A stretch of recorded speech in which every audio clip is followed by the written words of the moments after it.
Primeiro agradecer o Dr. Marlon Ricardo pelo convite. Eu que agradeço a presença. Acompanhei a primeira live com o Dr. Thiago Bunho, achei muito interessante, são muitos temas que são interessantes da cena jurídica, que têm que ser tratados mesmo e difundidos.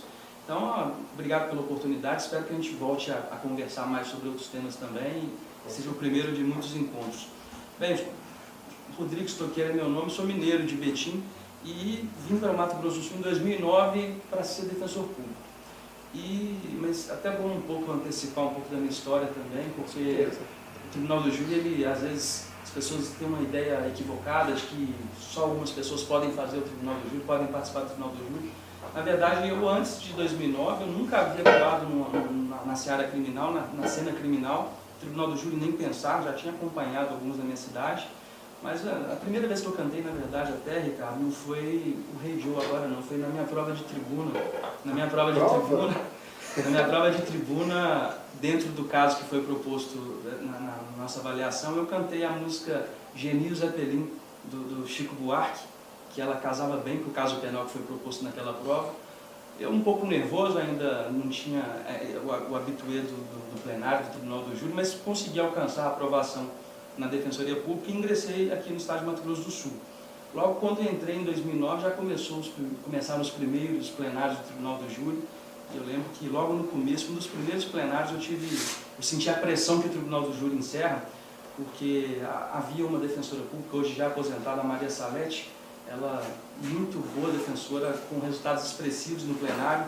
Eu fui substituir ela no plenário e quando eu chego no dia do julgamento, que eu conheço o réu que ia ser julgado, me apresento para ele, falo, olha, meu nome é Rodrigo, sou defensor público, vou fazer a sua defesa. Ele virou para mim, não, doutor, o senhor não, cadê a doutora Maria Salete? Eu só vou ser defendido por ela. Me senti pressionado e a gente encontrou a doutora Maria Salete, ela foi até o réu e disse, olha, pode confiar nele, eu confio nele, eu confio a sua liberdade nas mãos do doutor Rodrigo, pode confiar, acredita no que eu estou falando. A partir daquele momento eu já senti o peso que é o Tribunal do Júri. Então, foi um primeiro contato até de choque mesmo, deu tudo certo nesse caso em especial, o réu foi até absolvido, mas dentro da atividade da Defensoria Pública eu não me via como um tribuno, como um defensor público do Tribunal do Júri especificamente. Só que o Tribunal do Júri tem essa especificidade, se você atua com emoção, se você atua se você vive o plenário do Tribunal do Júri, ele passa a fazer parte de você e você quer participar do próximo, quer atuar no próximo, quer tentar... na verdade, como o Evandro Lins e Silva dizia, né, ele era viciado em defender a liberdade. E o Tribunal do Júri é a última trincheira da liberdade daquele que está sendo levado ali perante os seus pares. Então, o Tribunal do Júri ele acabou sendo... hoje ele é parte do que eu sou. Até a ideia de criar um plenário, ela parte desse sentido de mostrar para as pessoas um pouco as angústias que um defensor do júri passa, as angústias que um julgamento do Tribunal do Júri leva.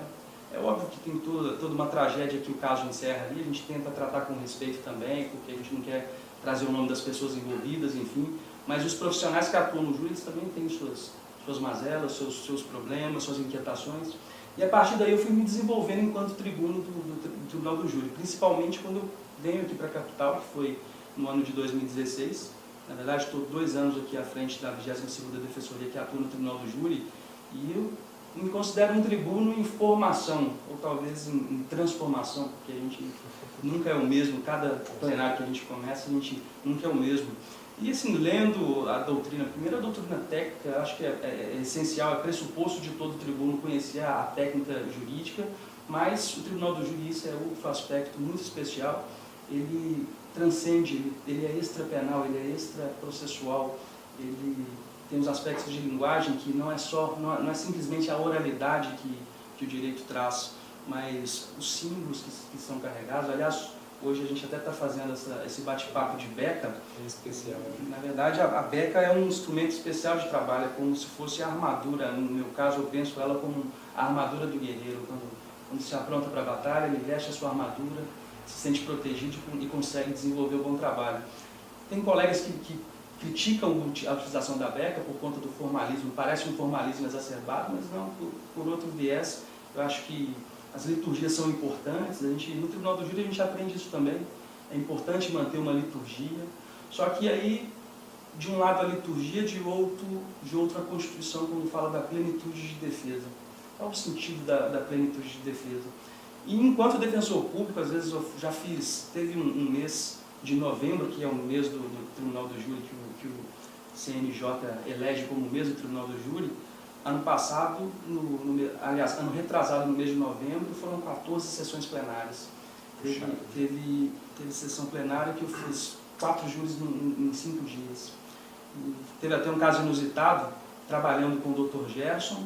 O Dr. Gerson é um promotor muito aguerrido, um ótimo promotor de justiça, e chegou num ponto que ele me aparteava muito durante o julgamento, que eu disse para ele, Dr. Gerson, o senhor está proibido de me apartear, pois eu não vou lhe conceder a palavra hora nenhuma. A defesa tem a palavra e eu quero agora a minha liberdade para poder expressar a defesa do réu. E comecei a falar. De repente eu comecei a citar o nome da vítima, falar sobre a vítima, sobre os antecedentes até da vítima, e aí ele começou a me interromper, falou, doutor Rodrigo, e eu só colocava a mão para trás e dizia, não me interrompa, até que ele virou e falou, doutor Rodrigo, você está falando o nome da vítima do júri passado. Foi um constrangimento naquele momento. Cansaço, então, mas isso mostra, porque no júri a gente precisa se reinventar. Então, como que eu vou me comunicar com os jurados? Como que eu vou apresentar? Na verdade, não é causar comoção, e sim apresentar uma mensagem da melhor forma possível, de uma forma que o jurado entenda, se comova sim, mas que ele entenda o que vai ser dito, que ele possa, a partir daquele ensinamento, julgar melhor o caso penal. E o caso do Rei Joe, um caso que foi... Deixa eu só te interromper um pouquinho. É bom que nesse bate-papo a gente pode nos interromper. Só para não esquecer, porque ele citou um autor chamado Evandro Lise Silva. O livro dele, A Defesa Tem a Palavra, é fantástico se você almeja ser tribuno. Leitura obrigatória. Difícil de encontrar. O meu está perdido, eu emprestei para alguém, não faço a menor ideia de com quem está, mas é um livro fantástico. Inclusive, se está com você no livro, por favor, devolva. É difícil de achar esse livro. No mercado de sebo é bem valorizado esse livro. Eu vi esse livro por R$400 esse dia, um livro desse tamanhozinho, assim, fantástico. Evandro Lise Silva, A Defesa Tem a Palavra. E uma outra coisa que eu vou extrair do que você disse até agora, que você citou a questão de que você falou pro promotor que para não apartear mais, que você não ia mais conceder a parte. Só para a gente entrar com um pouquinho de técnica, o aparte, pessoal, ele é uma questão que tem que ser aceita. Então você fala, uma parte, por favor, o doutor, uma parte, ou fala, tenta atravessar, ele tem que ser aceito pela outra parte. Então o juiz concede um tempo de defesa, um tempo de conversa em relação à parte, mas ele tem a obrigação de ser aceito. Caso o defensor, como é o caso, ou o promotor, não aceite seus apartes, não aceite que você faça apartes, aí você pede a palavra pela ordem. Aí o juiz decide se ele vai te considerar a palavra ou não dentro daquela sistemática, mas ultrapassa aquela situação de ter que ter a aprovação do outro lado. Mas o aparte, ele depende de aprovação. Então, se você não quiser aceitar a parte, você não aceita. Então, às vezes pode ter uma consequência isso. No seu caso, o tempo todo é diferente. É diferente de você chegar no começo de júri e falar, não vou aceitar a parte, que você fica até com uma posição de ranzinza, que pode te prejudicar. Se você está sendo muito interrompido, às vezes é até bom para o júri. O cara falar, esse cara pelo menos ele está resolvendo o problema aqui, não está ligando porque esse promotor está falando. Desculpa ter te interrompido. Não, assim, só um ponto sobre o aparte também, que tem que também saber diferenciar as questões de ordem para levantamentos de nulidade, porque no plenário do Tribunal do Júri isso é muito importante para o tribuno, para o advogado que queira atuar no Tribunal do Júri. As nulidades têm que ser levantadas imediatamente após a sua ocorrência. Então você não pode esperar o seu adversário, a parte adversa, terminar a exposição